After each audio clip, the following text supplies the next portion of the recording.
You're listening to the Dear Next Gen podcast with your host, Cece.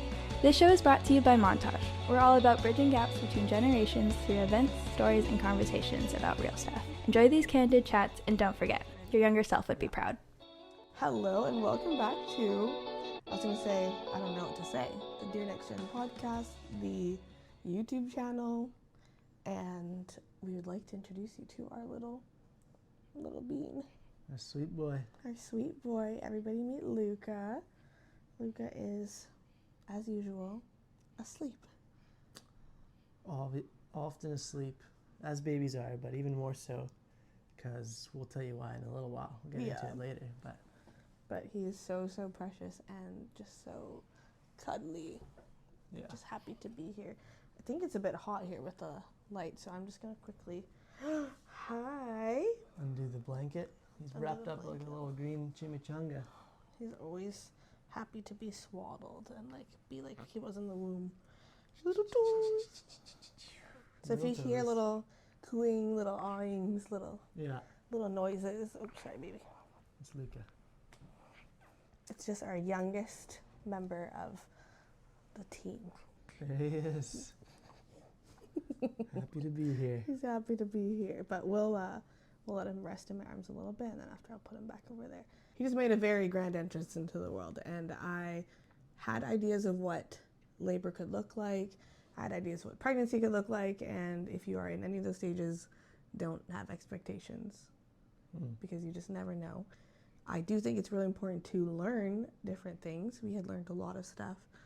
I would say that helped us. Yeah, we did a good amount of research, podcast listening, one class about birthing and labor. Yeah, which was really good. Like, most hospitals have a class, and it was good to do a class that had to do with our specific hospital that we were at. So I did learn kind of what the process looked like at our specific hospital, and you did a good job, actually. Nice. Knowing what to expect, knowing a little bit, going. Yeah, otherwise, you're just thinking, the movies, throw the bag in the car, rush to the ER. Do I need to call the ambulance? Water breaks, let's go. That is not our experience.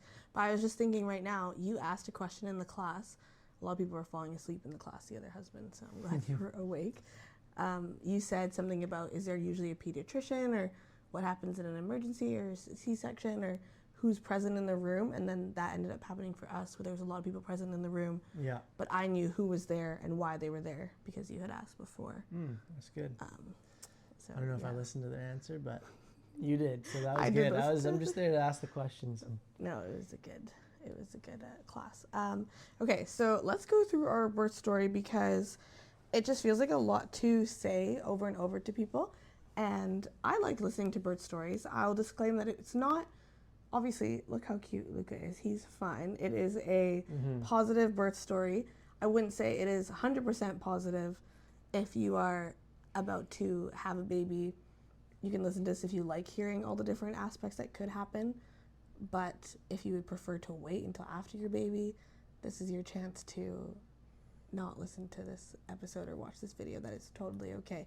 This is for the people who do care to hear about the roller coasters of what a birth could look like. Yeah, what it could look like, for sure. Yeah, and we had heard everybody's stories from, 10 minutes I was in the car, then the next minute I was pushing, to 1 hour, and nothing was happening, so then this emergency, this and that. So we were prepared for hearing these kind of stories, and Okay, so let's start with chapter 1. Johnny wrote this down in an iPhone note. I'm glad we did, because it's been a week. I'm not gonna lie. Today. This is probably the best I've looked and felt in 9 months. Just because there's no child in me and I get cuddles. Yeah, it does make a difference. It does make a difference. And I just feel a little bit more alive because I drank and ate and slept for over 2 hours last night. So it feels like the perfect day to do an episode. Yeah. Okay, let's start with you labeled it chapter 1. Chapter 1 is just a regular day in Langley, 10 or so days out from our due date. We're kind of just walking to walk. We had a good sleep. It was a Sunday, but we're in a place where it was getting sort of close to the due date, and we weren't ready to go to Surrey to go to church in case we had to rush back to Langley for some reason Yeah. and start giving birth.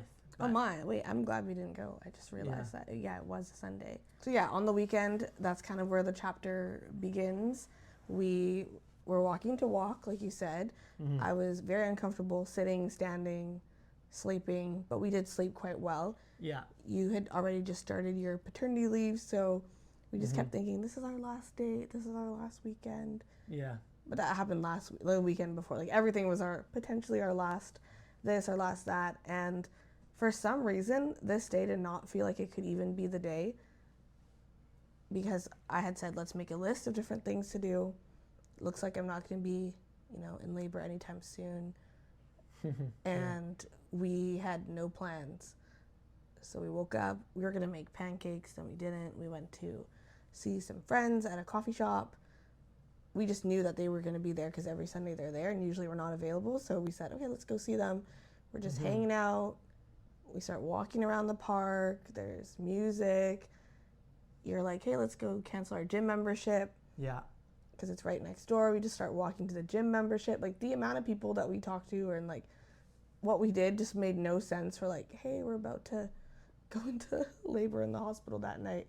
So it's just funny how you don't know that. And then right before we left the area, I was craving a drink. A Doritos grapefruit, which they have at the local Mexican store here. And I just said it as we walked by, and Johnny said, oh yeah, let's go in.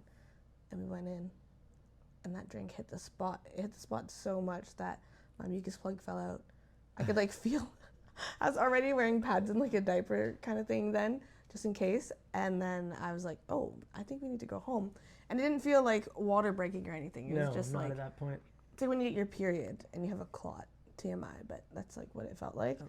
So I knew it doesn't really hurt. It's like a slimy feeling. So I knew like, oh, something's happening, and Just no, that's what water breaking is supposed to feel like. Yeah. But mine didn't do a pop. Mine did a rip. So Rip. turns out. Oh yeah. Yeah. I was trying to find a way to say rupture in like a more casual way. So we go home, call the hospital just to tell them like, hey, this happened, but we also are seeing a lot of liquid and are kind of concerned about just the liquid that's trickling down that doesn't smell like pee, and it doesn't seem like it popped or did a water break. So I'm really glad we did go. And check it out. Yeah, so we just went. We live close to the clinic, hospital. right? Or yeah, we went to the hospital. Yeah. To the maternity section. Oh right.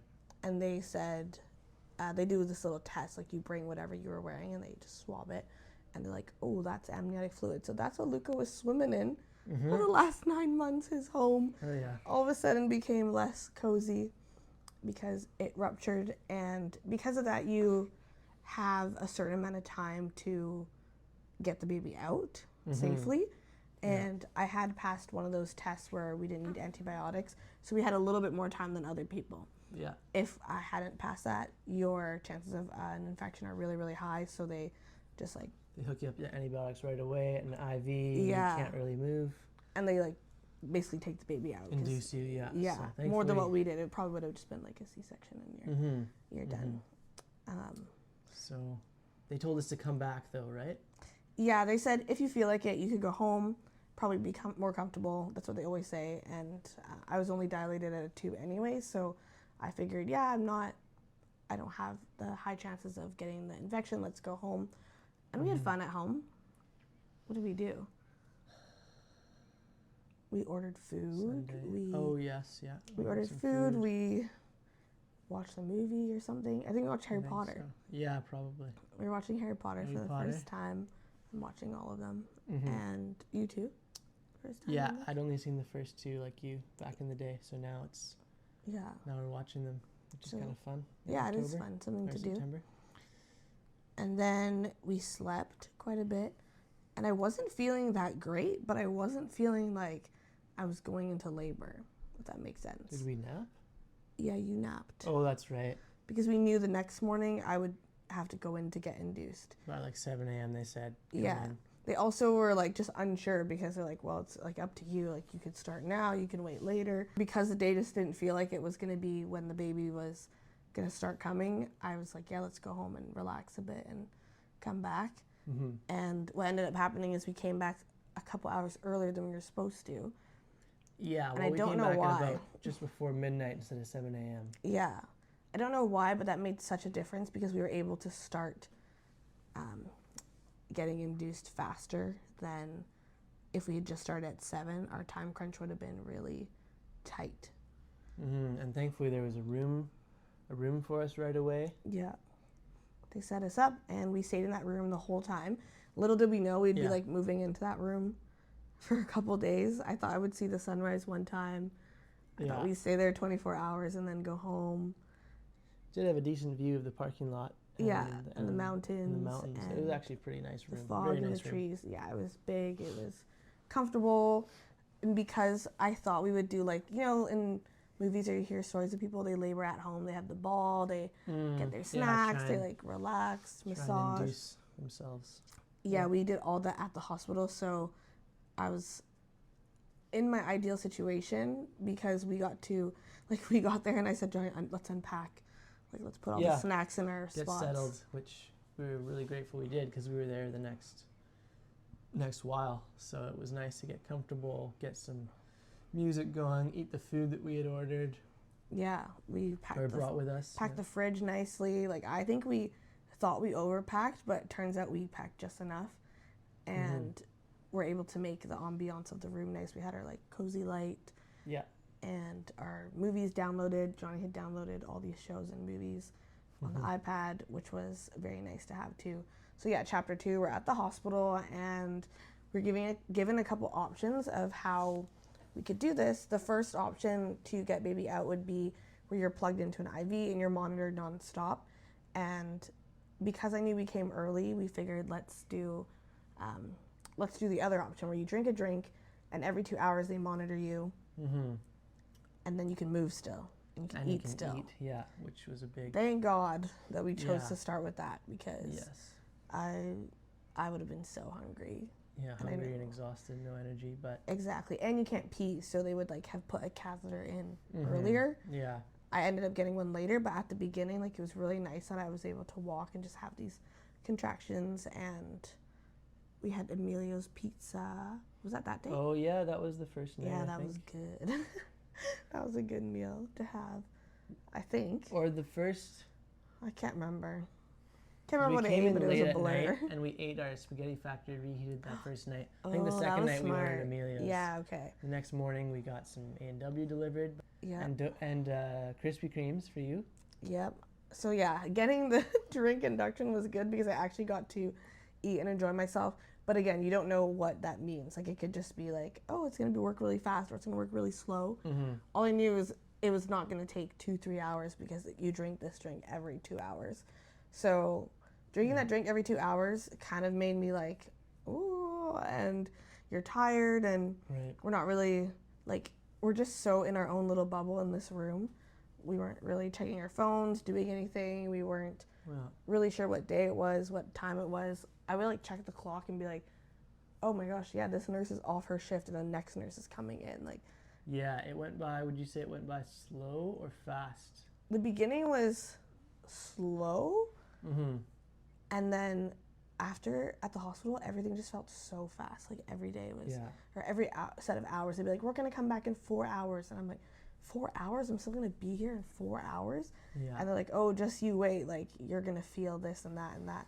So fast forward, I still hadn't dilated enough for them to be like, okay, this is working really well. That they just kept doing the treatments of the drink induction, and then they just kept doing it and doing it. Maybe 7 courses of that. Yeah, it makes you feel not great. It doesn't hurt, but you get contractions. Right. But you're not like naturally, I don't know, it's weird because you're not just like naturally getting them when your body kind of needs to get them. We're kickstarting them with hormones. Yeah. We had amazing nurses all the time. And then after that, we moved to the option of like, okay, we have to do the next step and you're going to be bedbound from now on. So we agreed. And I feel like we wrote stuff down, but my brain is still like, what happened after that? What was the order? Did you get the oxytocin before epidural? Oh, yeah, you have to. That's right. That's right. Epidural would numb So- you. I had put that. It was actually really nice because they tell you to make a birth plan, but they tell you not to make a birth plan, like not be too. Yeah, don't have your heart set on all the details because things are likely to change, and they did. Yeah, I ended up But- getting one on Etsy for like $2 and changing the color on Canva and editing it to what I wanted For the birth plan. for the birth plan. Yeah. And I'm glad we had that. We printed it, we brought it. Check mark.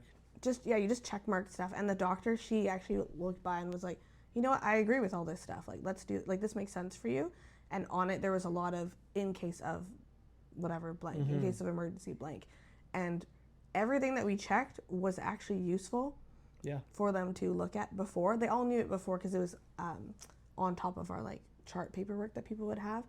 And the healthcare professionals that we had at our hospital were insane. So accommodating. They could have easily So insane. Like, just not amazing. explain anything they have done or be grumpy or whatever. And there's none of that. We knew we were in a time crunch, but we never felt like it was a big emergency until the end. Yeah. They were documenting everything so thoroughly to the point where now, after labor, like we walked into a doctor's office, I got a phone call from a provincial health nurse, and they were like, we just read your whole file, like, wow, congratulations, like, you guys went through a lot. And I'm like, what is this file? Like, They obviously wrote it down and communicated it with all the people Everybody. that would ever be able to read it, which is so good. It hasn't, yeah. you know, it's not always like that, but all the people were working together in tandem, and it was so amazing. Yeah, it's really, Yeah. we're really blessed with that. And they were joking. They'd be like, oh, this birth is a lot of charting. And I Yeah. don't work in like anything medical, so I'm like, I'm assuming it just means like you document and take notes. Hi, Bella. There's Luca.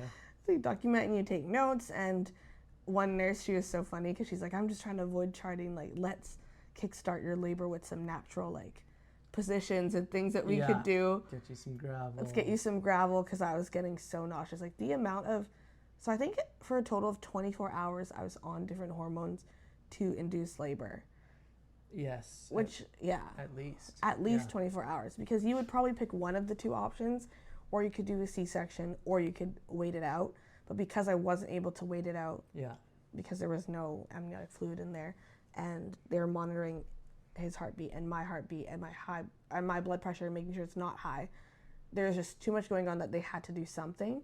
But to do both of those in such a short period of time, I think really wrecked me.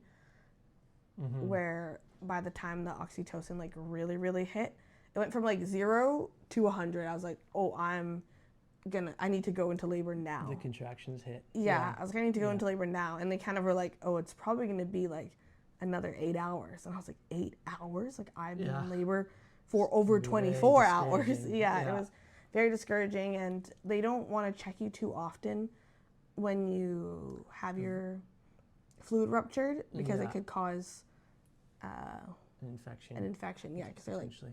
everybody's going up in there. So, which I didn't know that's how they check. I thought they could just look.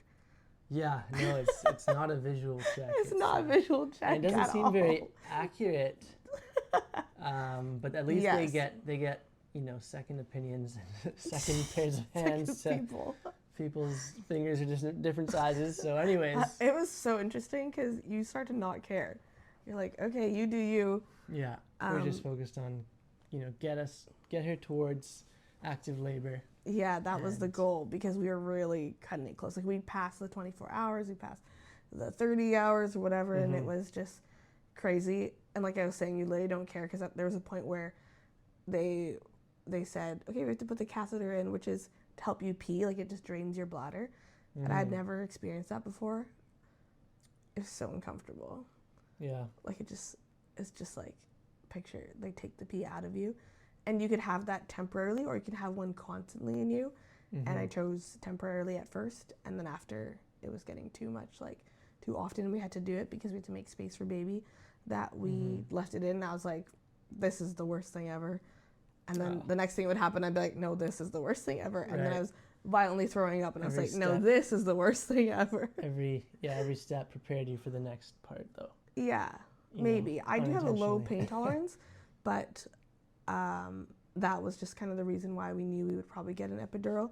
And everything else, like all the other drugs, I really didn't know enough about them or didn't really care to learn enough to even consider them. I just thought, oh, I'm going to go into labor. When I get there, maybe they'll give me some gravel in my leg and I'll go home and won't like bounce on the ball, make a cute video, come home or come to the hospital, give birth. But that was not it. And what ended up happening from there was you were getting some contractions before the epidural, and so you ended up agreeing to use some nitrous oxide, which that's the gas. The Yeah. laughing gas. Oh, I was so uncomfortable because you can't move. If you were at home and you're like laboring in your bed, or if you kind of like were leaning against a table or something, but just because I was just so weak from all the other things, I was just in so much back pain that I was like, I cannot. Oh, the back pain, yeah. Yeah, it was like so sharp. I was like, I cannot do this anymore. Tell the epidural person to show up now or soon. Yeah. Because they do tell you to say it as soon as you can. And they were kind of thinking, and I was even kind of thinking like, oh, like it seems maybe a little bit early to start, but you know what? Since there has to be an anesthesiologist there, and they have to not be doing another surgery or C-section at the time. So thankfully, she actually showed up fast. She showed up very fast. Yeah. In the meantime, I did do the laughing gas they call it, but I was not laughing. It was not funny. No. I do remember I took a shower today and I was like, I'm pretty sure I told the epidural lady, "You're so good at your job. Great job." You did, yeah. Why did I tell her that? You did. I thought that was just because your personality, but a little bit extra. It's a little extra. But now it makes sense. You were just a little high. I was so high because I didn't want to do the laughing gas because I'm like, I know it doesn't take away pain. It just makes you think you're not in pain. And that's not really my problem, I think. My problem is, like, I just have a low pain tolerance. So when our nurse, Emma, who was incredible, suggested that, I was like, okay, now I'm understanding how this works. I can use this. Yeah. And I just, like, wouldn't shut up about, like, how great the experience was. I realize now. But it was good. You did a good job at, like, holding me still. Yeah, you did really well in getting she had to arch like a shrimp, they told her, and they got it in no problem. And within, I don't know how long, it started to really work. They test her constantly with a little bag of ice on her face, on her chest, belly, and certain spots are meant to be numb and blocked, and other spots are supposed to not. And it was just the perfect amount location, because you could still, get onto different positions when you needed, and get up and kind of do what you needed to do. Yeah, when you were feeling sick later. I was not able to work out like all the pregnancy just because I was so nauseous and I had really low iron. But if you could work out during your pregnancy, do it. Be active and be like mindful of being flexible, because just a lot of the past flexibility I had in doing like yoga early on in pregnancy, I think really helped in so many of the different positions that I had to be put into or do.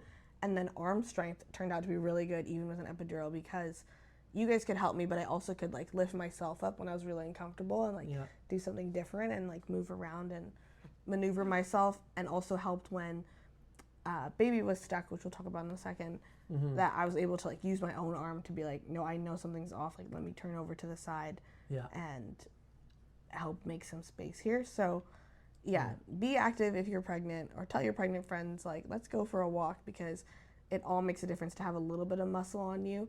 You don't feel it if you have an epidural as much as you would without. Like now I feel like I did a really intense workout, but in the moment I didn't feel like that. I just felt like, wow, I can lift myself up even if I feel really heavy. Focus on pushing and not feel.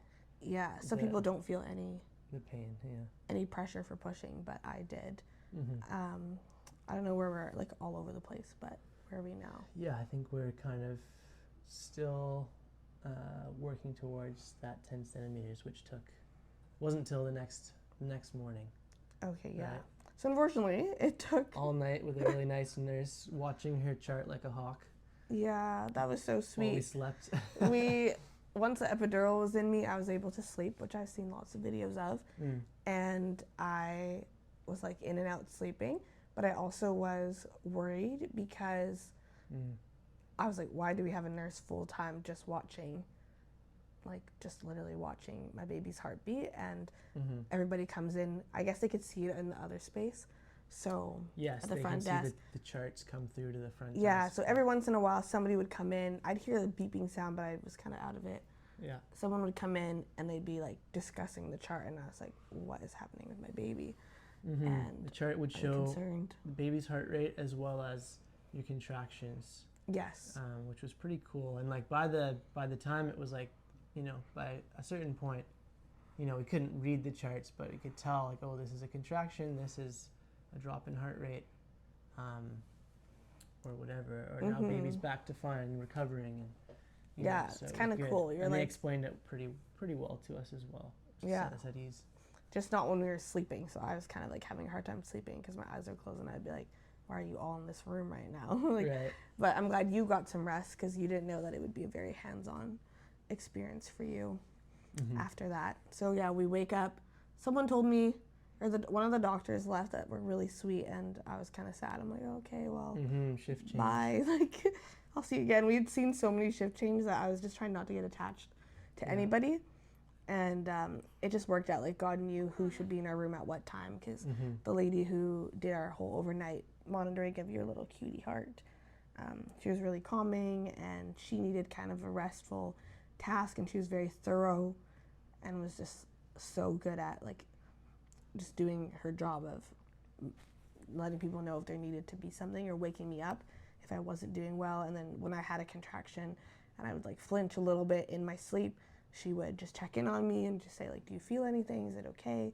Do you want like, I don't know, some air? Do you want like whatever it is that you need, like I can help you. So that was really sweet. Yeah. But then morning hit and I was like, I'm still here. Yeah. And apparently it's not time to push yet. So that really sucked. Yeah. So then, not only did we have the doctor change, but the same nurse that we had the night before came back in the morning, picked up an extra shift to try and be there for what she thought would be just to meet our baby next morning. But sure enough, he wasn't here yet, and we're still waiting for her to get to that, to be able to push. And I know it's discouraging for some women to not get to like 10 centimeters fast enough, or whatever centimeters they tell you need to get to get admitted or to get to start to push. But because I hadn't done it naturally, I think I was more annoyed. Yeah. Like it was all meant to like artificially start my labor, and two completely different ways didn't work. Right. So I was like, are you kidding me? Like we're still at this, and what if I hadn't done this like what if we had just tried naturally, waited, which they said later would have not been okay, and what if we hadn't come when we came? Okay, maybe that was like chapter 3, 4-ish. Yeah. Kid can sound pretty similar to a lot of pregnancy experiences, and we're like postpartum, very little sleep explaining, so this is not the best explanation. If you want the charts from I'm just kidding. I would love to read the charts. Like we're going to the doctor's appointment after this, and I would love to see what the chart is or ask him a question, because even when he saw us walking into the office, he was like, you did it, you pushed it out. And I was like, yes, I did. Like it's not like everybody gives birth all the time. It's just but it still is a flex. It's a little flex. Still very impressive. Because I was told many times that it was not happening. So that's where we're at now. We could finally start to push, and the problem was you don't really know, what position their face is, their head is, what's going on. All they can see was the heartbeat is dropping, and then other times it's back to normal. And just being told like nonstop, like it's dropping, what you're doing is causing it to drop, and then what you're doing is doing really good, is just kind of like a trippy experience. Yeah. And I did a pelvic floor class and talked to a lot of people about the actual pushing process, and I loved it. Like I was obviously had the epidural, so that's probably why I loved like the pressure of knowing, okay, this is when I need to push, and it just felt satisfying to do it. And you guys were so encouraging. I had Johnny, and then I had our nurse, and they were just really, really great at encouraging me or telling me that I'm doing the right movement or not, or let's try this, or heart rate's dropping, that's okay, like let's give it a second to see, take a break. and 'Cause move. it is normal for the baby's heart rate to drop when he's kind of under the stress of being pushed on for a contraction, but they want to see that recovery, you know, and for the most part it was, but then a couple times they were a bit concerned, and so they brought in, who was that, obstetrician? Yeah, they brought in other professional people who kind of just gave us the options of, okay, we're I know you want to do this, but it's not looking like it's going to be ideal. Maybe you can keep trying, you know, the peanut ball, which is like a ball you can put between your leg, different positions. And the thing about doing what we did, me putting that birth plan and like my wishes of what I wanted to have in person, like tell them in person, meant that they were really patient with letting us try other things. Yes. Because they had mentioned, like, let's just go to the OR and do a C-section multiple times. Just in passing, I'd heard them say that. And then also, it meant that they were willing to be patient with us trying different positions. So, like, going on your hands and knees to push. And I was like, I feel like an animal. But, like, when you watch those zoo things. I don't know if you were high at that point, but you're like, this is like how the giraffes do it or whatever, and then the baby just falls out and starts walking. Yeah, that's what I was channeling. I was like, the people in the jungle, not the people, the animals in the jungle are just like dropping a baby rhino.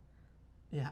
They're just like standing and doing it. So and like my pelvic floor person told me, like, being on your back is not the best way to give birth. Like, you're not working with gravity. So I'm like, let's move to another position. And we would move, but then it would disrupt Luca, or it would make him stressed, or it would make him happy.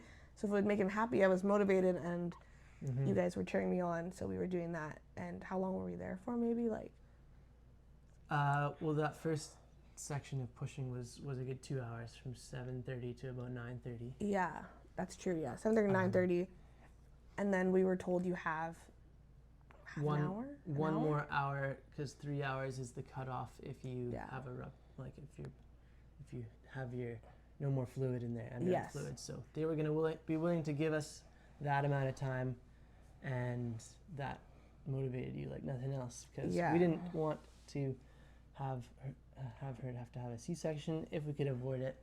Yeah, mostly because we had already been there for so long. Like, a lot of people I know, that's just how they had to deliver, and that's what happened, and the baby's safe and happy. We could have saved ourselves, 60 hours of being at the hospital and prepping your body. Yeah. These different ways. Once you're in labor 60 hours, you do not want to just go lay at a table and get the baby cut open and just be like, okay, really? I could have booked this. I could have came. And we just worked so hard and felt like things were meant to keep going. So that's when, I was so motivated. You fell asleep for a little. No, I fell asleep for a little bit. Yeah. What were you doing? I was there with you. I was I definitely didn't leave your side. Like, I don't know if I've shared this in the podcast. Normally I always have to pee. It's always, so I was anxious about that. I don't want to have to leave your side while you're pushing. And, thank God I didn't. I don't even remember. I didn't have to leave your side, really. Maybe only a couple times at moments where the nurse was helping you do something else, and it made sense for me to, like, okay, I'll step out, go to the bathroom, which every room had a bathroom, and our room was across from the kitchen, so if I needed to get water or ice to refill that and keep going, I could do that really easily. He was on ice duty, on peppermint halo duty. Yeah, and that's that way. Yeah, it felt like, I was on, but I wasn't getting tired from it. I had a good amount of adrenaline, I think, from watching you push and just being so amazed and proud and trying to keep you calm, of course. Oh. Yeah. Yeah, that was really special. It was a very special time together, and I had told him not to look, but in the circumstances we were in, I think it really helped that you did. At one point you guys rolled out the mirror and I said, no mirror. I can't see. I can't even see properly past my stomach, but it was very encouraging to have you guys actively aware of what was going on. I tried not to think too hard. I tried just to do what I needed to do. They kind of tell you, like, don't think about the next push or the past push. The past one. Just be in the moment. And so that's what we had tried to do. And Cece did a good job at that. You guys told me to take a rest, and I took it very seriously. Literally fell Passed asleep. out. Just slept for 10 minutes because I knew the surgeon wasn't coming for another 20 minutes or something. So I'm like, okay, I'm the queen of power naps. I can do a little power nap. Yeah. I open my eyes and Big yawn. big yawn. I opened my eyes and then you guys said, let's do this. Yeah. And so game time. Well, it had already been game time, but this was fourth quarter. Fourth quarter, like now or never. Buzzer beater. Yeah. What was scary though is, they did say you can go do a C-section, obviously, if this doesn't work.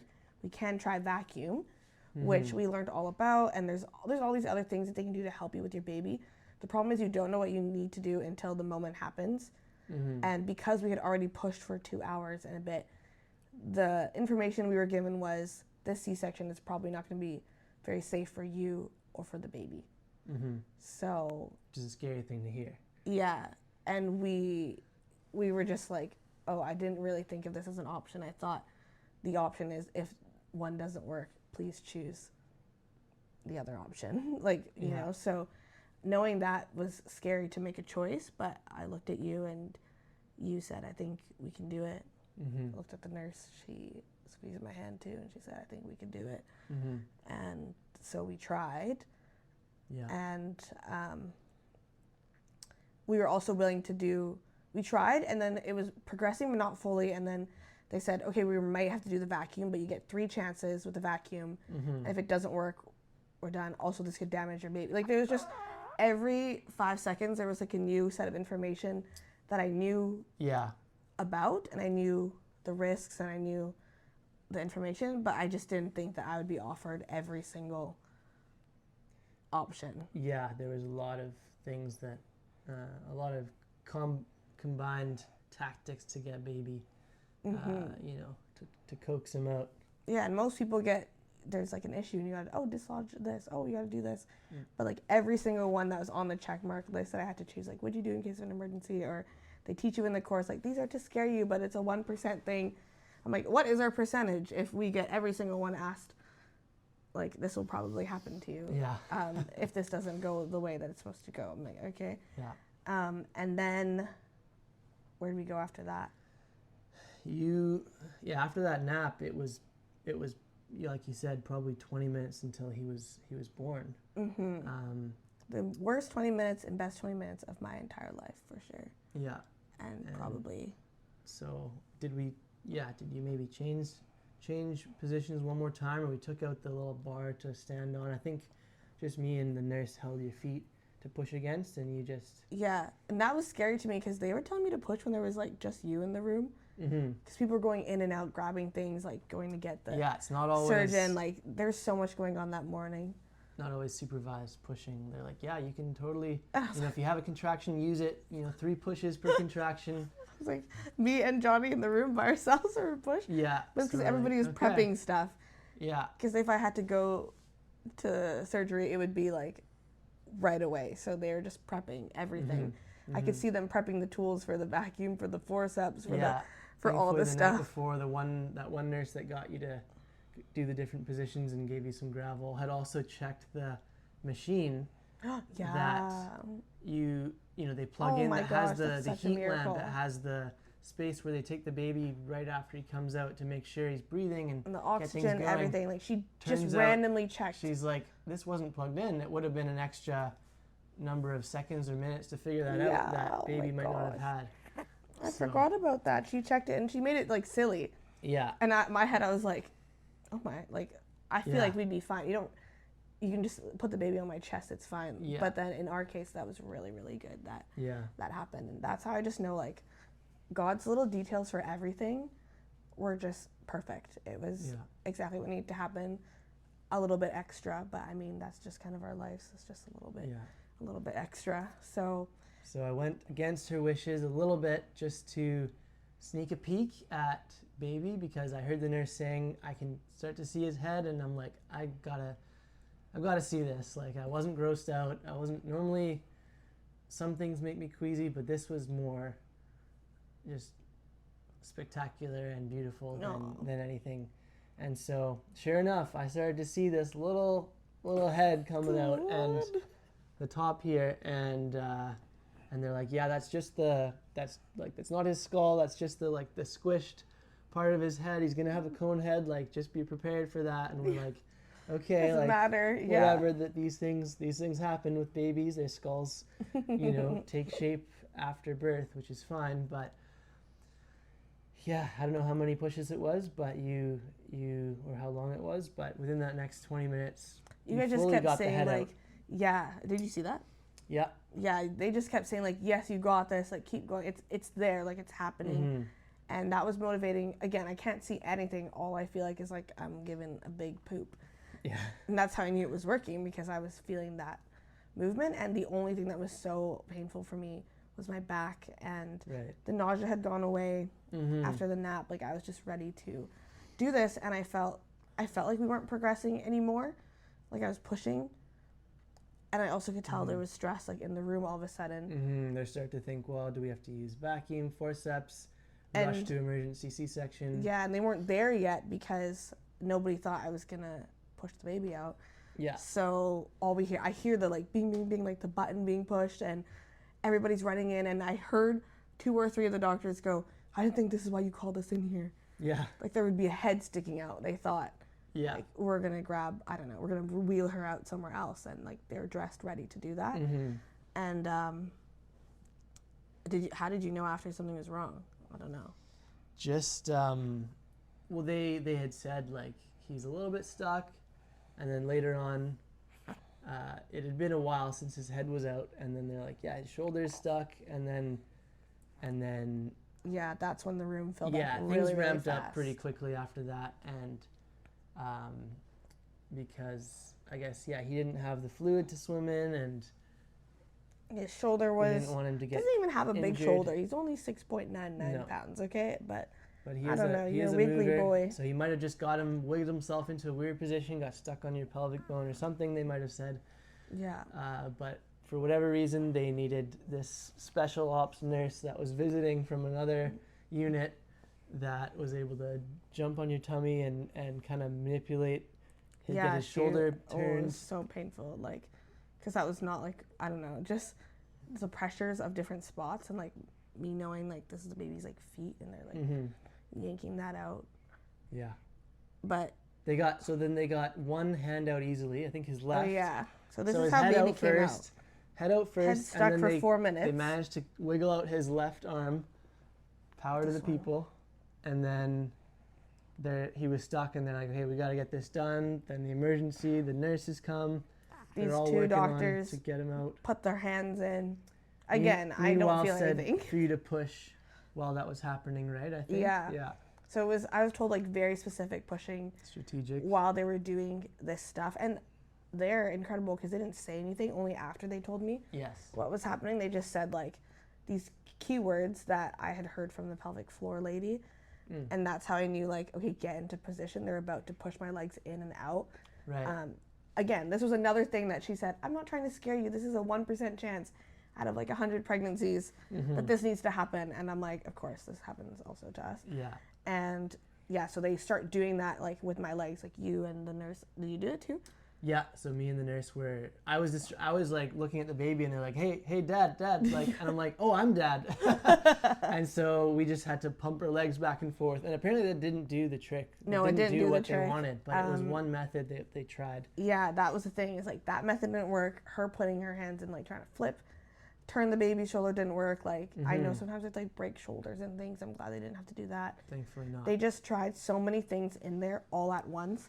Yeah. Because the heart rate was just going down, and I could hear the machine like when it beeps, and I just kept getting scared that it wasn't picking up the baby. Yeah. And then at one point I felt them yank off the heart rate. Yeah, the heart rate monitor was off for the last part, and minutes. That was just terrifying for me because nobody's acting like there's a baby that's going to come out anymore. Everybody's just saying like, I need extra hands, push on now, like do this, do that. And I'm aware of what's going on, so I just kept being like, what's happening? And looking at you and crying. And my mindset was just like, there's no other option than that this baby's going to come out. Like, yeah, maybe it'd be a little bit more challenging, a little bit of help, you might tear, but this baby's coming, and so I just tried to keep, I had a feeling, just a piece about it, and so I tried to just pass that on to you and encourage you. Was good. And I definitely didn't know, but I felt some confidence from the Lord, and I think, I guess now I can say that. Yeah, no, you definitely had some sort of piece to you, because I looked at you. It helped. Yeah, no, I looked at you and I just was like, I don't know what else I can do, because it's all the medical team, and all I can see is different people on standby, and then different people down there. And you saw when it finally got dislodged. Yeah, once the whatever critical part, that shoulder got out, I guess they probably grabbed his head just with their hands. Yeah. They grabbed his head, yanked him out. He flew out. And then they just quickly turned him around and right onto Mom's chest. It was like, So I saw him all purple, just because that's the way the color he is, and under the pressure, purple but beautiful. And on the mom's chest, skin to skin, like they want. But normally a baby should cry when they come out to you. Cry. And I did hear them. Instead of cry, baby pooped. And instead of cry, baby pooped. And when baby poops in your fluid, that's really bad. When baby poops when they're out, like, who knows what that really means. But I was not hearing anything. I was not feeling any movement.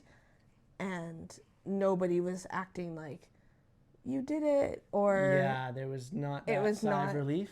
Yeah, it wasn't a sigh of relief yet, because they were all just so stressed and made it happen. Like, they must have felt so satisfied to dislodge this baby, because that doctor who came, like, just for the start of her shift was like, she told me after, she said, I tried 4 things to get this baby out, and I owe her so much, because that was incredible. Whatever she ended up doing that did work. They didn't use any tools that I know of, because I saw them all fresh on the table still. It was just like manually them, and because of that caused a lot of tearing and blood loss and things down there, which is why I had stitches afterwards. Some very bad 3rd, 4th degree type of tears down there, but it was worth it because baby is here. And honestly, I couldn't tell the blood loss until I went to shower after and looked behind, and it was like a crime scene, like the whole room. And I was just kind of dizzy already, that I was like, this is why I'm dizzy, and that is why they're pumping in all this extra other stuff into me. But so that was Tuesday morning. Yeah. Oh, but back to just getting him from me. So yeah, they put the baby on me. You were supposed to cut the cord. That was the plan. Yeah. But they had to whisk him off across the room to the table. Yeah. And that clamp was plugged it in. And warm him up, get him to cry. Yeah, they were so, they must know, like, be trained on what to say out loud. Yeah. Because they were just saying, like, come on, baby, like, they're patting his back, they're like, come on, like, you got this, or, like, things like that. And I was not very helpful, because I just kept saying, like, please make him cry, something like that. Oh, you're hungry, perfect. Just saying, like, please make him cry, I need him to cry, like, God, please. And I just kept looking at you, and we knew that, like, if something were to happen like that, it's just, like, devastating, but it was, we were just happy we were both safe, and like, we couldn't do anything beyond this once the baby's out and with them. So I was glad that it was still in the same room. They just took him, did what they needed to do, and eventually he made a tiny little noise, and I just bawled. Bawled my eyes out, and I was just like, oh my goodness. And then they put him on me. They cleaned him off. We checked his heartbeat. Request, didn't put him in the green towel. We got him in our own little cloth.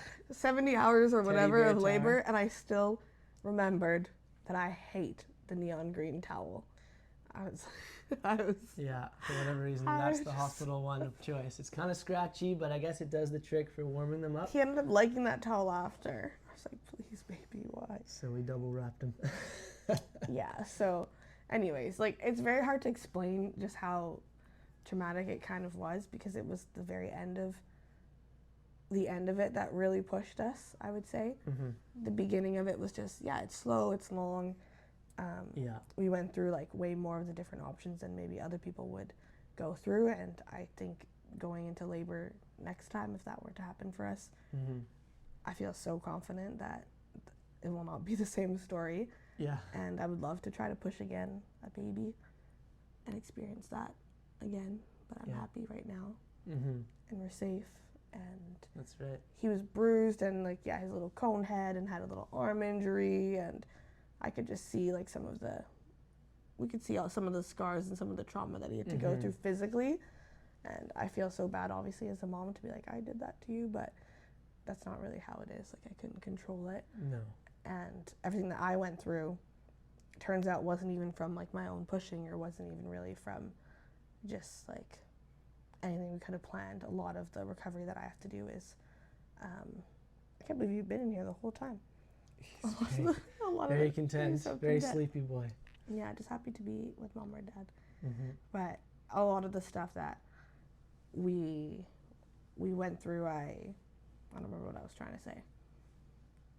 Oh, I couldn't control it. Like, there was nothing I could do, but just at the very end, when it just became one thing after the other, and advocating for ourselves, and me trusting you because you're in a better headspace than I am, me needing you to do a lot of the physical, like moving of me and getting me water, or holding a puke bag, or getting another puke bag, or getting peppermint halo, or whatever it is that I needed and could have. It's just insane. Women's bodies are crazy. Yeah, seriously incredible. People who do this as jobs, nurses, doctors, pediatricians, everybody who was there, specialists. They came and did a survey at the end, and he had a list of people who were involved in our labor, and it wasn't even everybody, and it was a full page. Yeah. So I was like, I don't really know how to do this story justice of how like incredible of a miracle everything ended up being, and how perfectly timed everything was. Okay, can you go, Dada? Sure. Perfectly timed everything was, but they just know that. Oh, he's so cute. Just know that we feel so at peace with how God came through, and how we had to just like surrender everything. We got to listen to worship music before, we got to listen to whatever playlist we wanted to before, and with our anxiety for both of us, the different things that we get anxious about, I definitely think it was really special that we got to spend a lot of the time in the hospital before setting up and like slowing down. We drove to the hospital, chill, laughing. We played Gratitude on like Bluetooth, and that's not really how most people probably go to the hospital when they're in labor.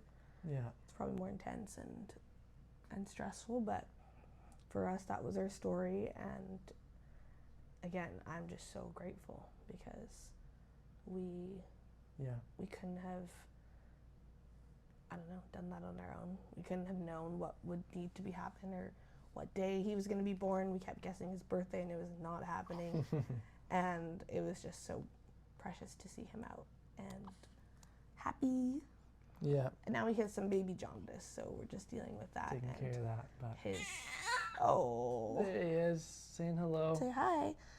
His recovery is getting better. My recovery is getting a little bit better, but definitely we have to take things a lot slower than we thought we would. Oh, and that means the episode is over. Thanks for listening. Oh, yeah. I feel like I could answer more questions in a better state, but for right now, that's kind of what happened. And that is it. Oh, show everybody your voice. You want to do the outro? Let's play the music over his little squeal. Oh, so cute. All right, bye. Bye.